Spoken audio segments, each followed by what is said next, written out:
Algunas de las características comunes de las rutinas de las mentes más brillantes de la historia son: levantarse temprano. Muchos de los genios de la historia eran madrugadores, que aprovechaban las primeras horas del día para dedicarse a sus proyectos más importantes, cuando su mente estaba más fresca y despejada. Por ejemplo, Benjamin Franklin se levantaba a las 5 de la mañana y se preguntaba: ¿qué voy a hacer hoy? Charles Darwin se levantaba a las 7 de la mañana y daba un paseo por su jardín antes de desayunar. Ernest Hemingway se levantaba a las 5:30 de la mañana, incluso cuando había estado bebiendo la noche anterior, y escribía hasta el mediodía. Tener un horario fijo. Muchos de los genios de la historia seguían un horario fijo que le permitía tener una estructura y una disciplina en su trabajo. Por ejemplo, Charles Dickens escribía desde las 9 de la mañana hasta las 2 de la tarde y luego salía a caminar durante varias horas. Pablo Picasso trabajaba desde las 2 de la tarde hasta la medianoche y luego dormía hasta el mediodía.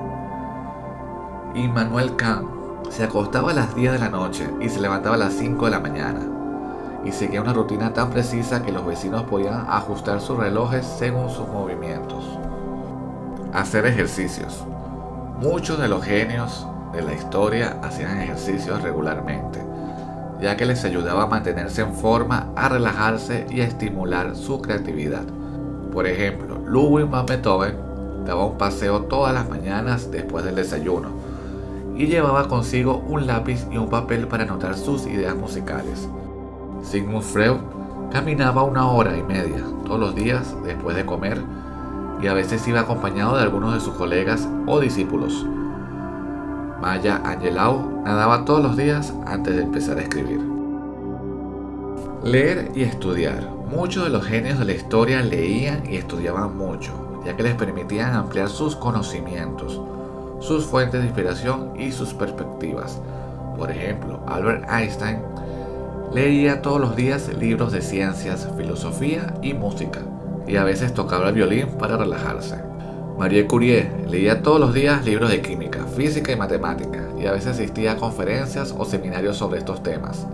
Haruki Murakami leía todos los días libros de diferentes géneros y autores, y a veces traducía al japonés obras de escritores como Raymond Carver o F. Scott Fitzgerald. Descansar y divertirse. Muchos de los genios de la historia también sabían descansar y divertirse, ya que les ayudaba a recargar las pilas, a desconectar y a disfrutar de la vida. Por ejemplo, Isaac Newton se relajaba jugando con su gato o haciendo experimentos con burbujas de jabón. Wolfgang Amadeus Mozart se divertía jugando al billar, a las cartas o al ajedrez, y a veces salía a bailar o a beber con sus amigos. Franz Kafka se distraía viendo películas, leyendo revistas o yendo al teatro, y a veces escribía cartas de amor a su novia. Estas son algunas de las rutinas de las mentes más brillantes de la historia. ¿Qué te parecen estas rutinas? ¿Te gustaría adoptar algunas de ellas o tienes la tuya propia?